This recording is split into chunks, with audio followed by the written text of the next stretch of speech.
The city of New Haven hummed under an artificial sunset, neon signs casting reflections in rain-slicked streets. Towering buildings loomed above, their windows pulsing with holographic advertisements, while distant sirens blended into the steady rhythm of urban life. It was a world where humans and aliens coexisted, some peacefully, others warily. Orrin Calloway crouched behind a rusted hovercar, his breath steady despite the pulse of adrenaline in his veins. His scavenger instincts told him this was bad. Across the alley, silhouetted against a flickering hollow display, stood an Askari warrior. She was tall, easily a head above him, her silver-blue skin catching the glow of neon light. Her armored bodysuit clung to her athletic frame, joints reinforced with sleek black plating. But it was her 4 golden eyes that held his attention, watchful, unblinking, locked onto him with a predator's focus. A plasma pistol was leveled at his chest. "Step forward," she commanded, her voice a mix of velvet and steel. Orrin had encountered Askari before. Mercenaries, bounty hunters, exiles looking for a new life. Most of them had little patience for humans. This one, though, was different. The way she stood, the way she gripped her weapon. Something was off. "I don't want trouble," Orrin said carefully, raising his hands in a slow, deliberate motion. "I'm just looking for salvage." Her grip on the pistol didn't waver. "This area is restricted." "Didn't see a sign," he muttered. "Leave." Orrin didn't move. He couldn't. Not with how she was watching him, how something flickered behind those molten gold eyes. There was hesitation there, a sliver of uncertainty that didn't belong in an Askari warrior.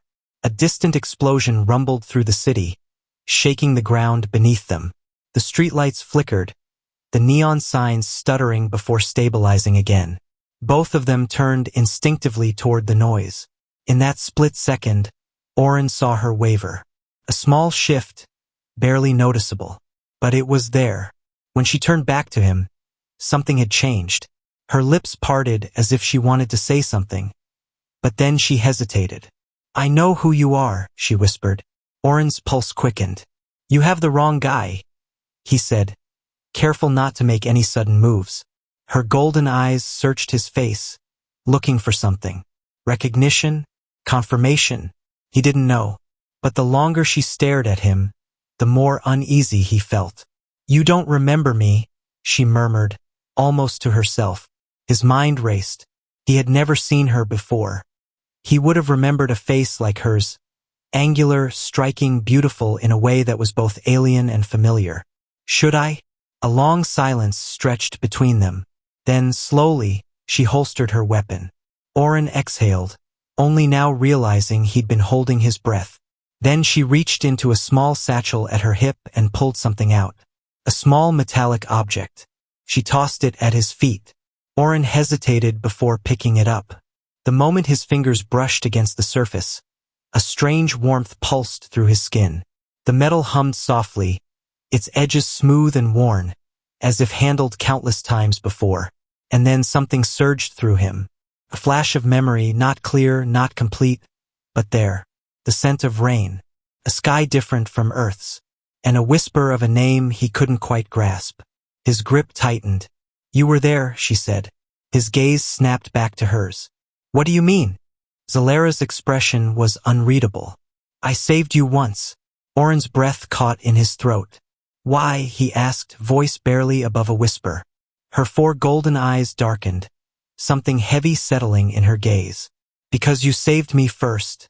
Orrin's fingers tightened around the pendant, the metal still warm in his grip. He turned it over, running his thumb along its smooth edges.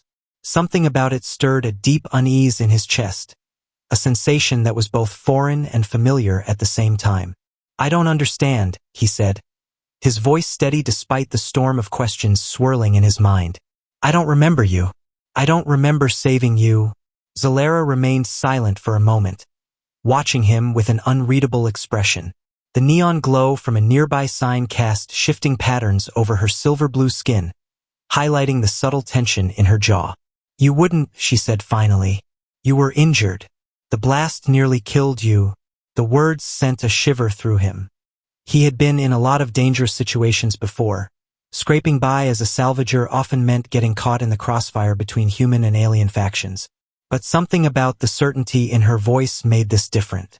He exhaled sharply, his grip loosening on the pendant. When? Iskari Prime, she said. 12 years ago. Oren's breath caught. He had been on Iskari Prime, but the memories were hazy, fragmented. It had been during the post-war relief efforts, when tensions between humans and the Iskari were at their peak. He had been part of a team sent to recover survivors after a rebel strike decimated one of the main colonies. But nothing about that mission stood out to him. No moment where he had saved an Iskari warrior. No moment where he had met Zalera.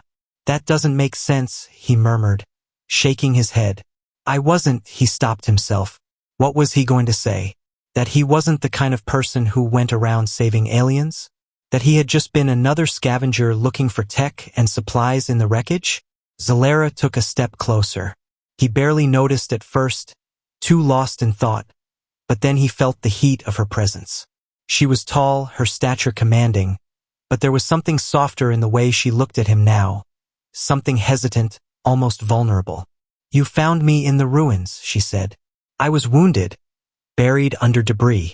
I remember thinking I was going to die there. Her voice wavered for the first time, just slightly. But then you came. Oren swallowed, his throat dry. You dug me out with your bare hands. Your own wounds were bleeding, your ribs were broken. But you didn't stop. You carried me to safety through fire, through falling rubble. She stopped herself, jaw tightening as she turned away. You saved me when you had no reason to. The air between them grew thick with unspoken words. Oren struggled to wrap his mind around it. He had no memory of any of this. And yet, his fingers curled around the pendant again. That flicker of familiarity. Why was it there? Why didn't you say anything sooner? He asked. Zalera let out a soft breath, almost like a bitter laugh. Because I wasn't supposed to feel anything for a human. The words sent an unexpected shiver through him. She turned back to face him, and for the first time, the fierce warrior facade cracked just a little. I wasn't supposed to care, she admitted. We were enemies back then. Even if the war had ended, even if our leaders signed their treaties, our people still saw each other as threats. Her golden eyes darkened. I wasn't supposed to owe a human my life, but I did. And it changed everything. Oren wasn't sure what to say to that. The world around them felt distant. The hum of the city, the faint voices of people in the distance, the pulsing lights of the alleyway. None of it seemed real in that moment. Only her. Only the weight of her words settling into his chest, pressing down on something he didn't fully understand. You never came looking for me? He asked after a long silence. Zalera's expression tightened. I did. Oren blinked. I searched for years, she said. I tried to find out what happened to you. But by the time I traced your records, you were gone. A shadow crossed her face, something raw and unspoken behind her eyes. I thought you were dead. The words sent a chill through him. She had looked for him. She had searched for him. The weight of that realization settled heavily in his chest. Why? He found himself asking. Why go through all that trouble? Zalera hesitated, and for the briefest moment, he saw something flicker across her face. Something almost like fear. I don't know, she admitted, but that was a lie. Oren could see it in the way her fingers clenched, in the way her throat bobbed as she swallowed back words she wasn't ready to say. He didn't press her. Not yet. Instead, he turned the pendant over in his hands once more, staring at the way the soft energy pulsed beneath its surface. A relic from a past he couldn't remember, from a moment that had apparently meant everything to her. I don't know what to do with this, he admitted. Zalera exhaled, her gaze lowering to the pendant in his grip. Just keep it, she said softly. Oren hesitated before slipping it into his pocket. The silence stretched between them again, charged with something neither of them fully understood. Finally, Zalera took a step back. You should go, she said, her voice quieter now. Oren frowned. Wait, I've already broken enough rules by telling you this, she cut in. And there are others who wouldn't hesitate to kill you if they found out. Oren didn't like the way she said that. Who? Zalera shook her head. It doesn't matter. It does if my life is in danger. Her golden eyes flickered. You were always in danger, Oren. He didn't know why, but the way she said his name sent something sharp through him. Before he could say anything else, she turned. For a brief second, he saw the tension in her shoulders, the hesitation in her step. But then she leapt up onto the side of the building, using her enhanced strength to scale the wall effortlessly. Within seconds, she was gone, disappearing into the city's neon glow. Oren exhaled, running a hand down his face. He stood there for a long time, staring at the empty space where she had just been. And in his pocket, the pendant pulsed softly, like the echo of a memory just out of reach. Oren spent the next several days trying to piece together the fragments of his past. But no matter how hard he tried, the memories wouldn't come. He scoured old records, searched for anything that might explain what had happened on Ascari Prime. But it was as if the incident had been erased from existence. The official reports listed nothing about an injured Ascari warrior. Nothing about him carrying someone through fire and rubble. Yet the pendant in his pocket told a different story. It never cooled. The metal remained warm, as if alive with some quiet energy, pulsing faintly whenever he held it too long. He would catch himself tracing its smooth edges absent-mindedly, the same way someone might handle an old coin, a nervous habit. And every time he did, a strange sensation stirred in his chest, like something long buried trying to surface. But no matter how much he turned it over in his hands, the answers never came. The only person who could give him those answers had vanished. Zalera was nowhere to be found. It shouldn't have surprised him. She had been wary even in their brief conversation, her words carefully measured, her presence fleeting. She had clearly broken some kind of rule by speaking to him. And yet, Oren couldn't shake the feeling that she was still out there, watching. That feeling turned to certainty when, late one night, he spotted a shadow on the rooftops.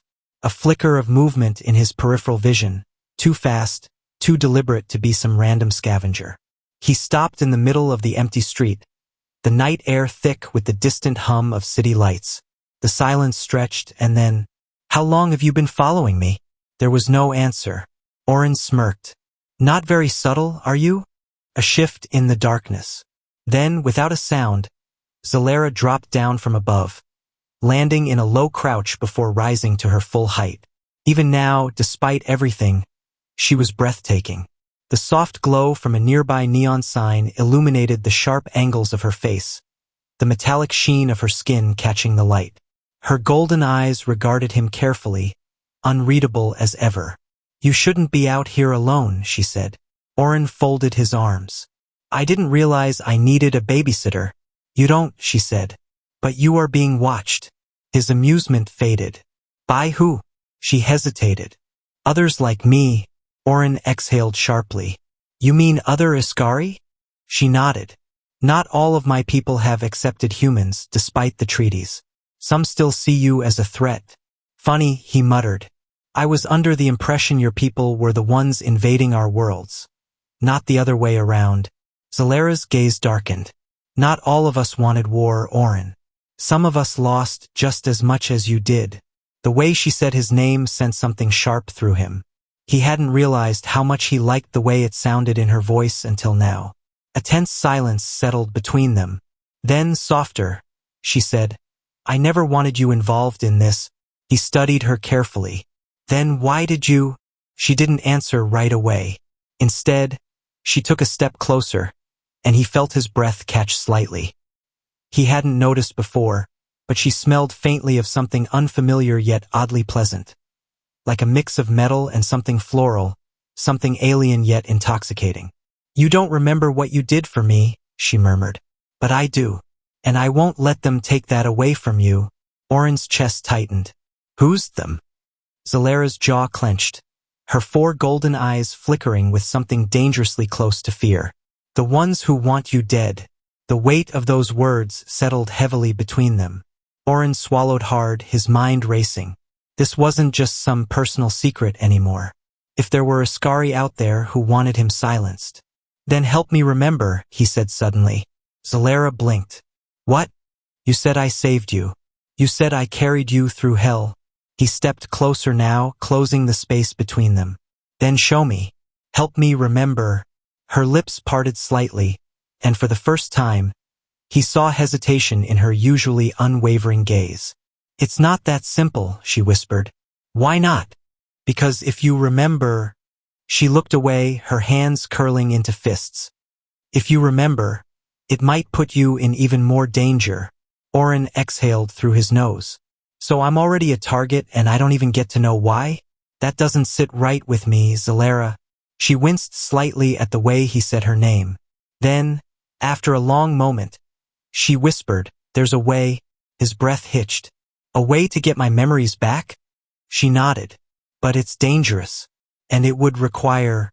She hesitated again, and for the first time, her normally confident demeanor cracked just slightly. Require what? She exhaled sharply, almost like she was bracing herself. Then, before he could react, she reached out, gently, hesitantly, until her fingers brushed against his temple. Oren barely had time to process the warmth of her touch before everything around him shifted. The city disappeared. The neon lights, the cold night air, the distant hum of traffic, gone. Instead, he was standing somewhere else. Somewhere familiar. The smell of rain. The metallic taste of blood in his mouth. The distant sound of explosions. And in front of him, a younger version of himself, staggering through smoke-filled ruins, his arms wrapped around a badly injured Askari woman. Zalera. Her body was limp, her silver-blue skin streaked with blood, her breath shallow. She clung weakly to him, her fingers digging into his jacket, her voice barely above a whisper. Leave me, she had begged. Not happening. His past self had growled, tightening his grip around her waist. Through the smoke, the flickering light of a collapsing building cast shadows over them. The world was crumbling, but he hadn't cared. All that had mattered was getting her out. And then, pain. A bright flash. Darkness. Oren gasped, stumbling backward as the vision shattered. The city rushed back into focus, the present slamming into him with brutal force. His heart pounded, his breaths uneven. Zalera stood before him, her golden eyes wide with something that looked dangerously close to concern. You remember, she whispered. Oren's chest rose and fell rapidly as the memories settled into place. He had saved her. He had carried her through the destruction of Askari Prime, risking everything to get her to safety. And in that moment, he understood why she had searched for him, why she had never forgotten him, why she had been afraid. Because in that instant, standing there in the glow of the neon city, he realized something that shook him to his core. It hadn't just been about survival. It hadn't just been about duty or some fleeting act of mercy. It had been more. Even then, 12 years ago, he had felt something for her. And judging by the way Zalera was looking at him now, she had felt it too. Oren stood there, his breath coming in shallow gasps as the last traces of the vision faded from his mind. The memory settled into him like an old wound finally reopening. Painful, raw, but real. No longer a distant whisper in his subconscious. He had saved her. He had fought through fire and rubble, carried her when he could barely stand himself, refused to leave her behind even when she had begged him to. And now, she stood before him, looking at him like she was afraid of what would come next. Zalera shifted uncomfortably, the tension in her shoulders betraying her usual composure. Now you know, she said, her voice softer than before. This is why I sought you out. Why I? She stopped herself, as if unsure whether to finish the thought. Oren exhaled slowly. The past was no longer a mystery, but it left him with new questions, ones he wasn't sure he was ready to face.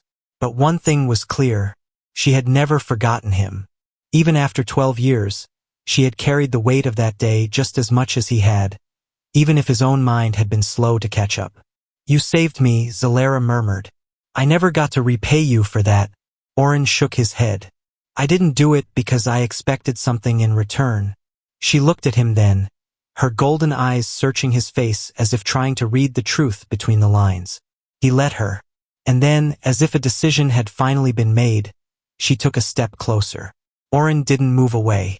The air between them felt charged, like the silent moment before a storm. You were the first human I ever trusted, she admitted. The first to show me that we weren't just enemies. That maybe we never had to be. Her voice was steady, but Oren could see the weight behind the words. She had spent years carrying this truth alone, guarding it like a fragile secret. And now, finally, she was letting him share the burden. Oren reached into his pocket and pulled out the pendant. The metal was still warm in his palm, pulsing with that same quiet energy. He held it out between them. This, he said, voice low, was never just a reminder of what happened. Was it? Zalera hesitated, then shook her head. No. She lifted her hand, her fingers brushing his as she closed them gently around the pendant. It was a promise, she murmured, that if I ever found you again, I wouldn't let you go. The words sent a shock through him, like something inside him had finally snapped into place. Oren had spent years drifting from place to place, never staying long, never letting himself get close to anyone. And yet, here she was, this woman, this warrior, this alien who had never stopped searching for him, never stopped caring. His throat tightened. You didn't have to do all this for me. Zalera smiled faintly, something sad and beautiful at the same time. Maybe I did. For the first time since that night in the alleyway, the fear in her eyes faded. In its place was something warmer, something hesitant but undeniably real. Oren felt it too.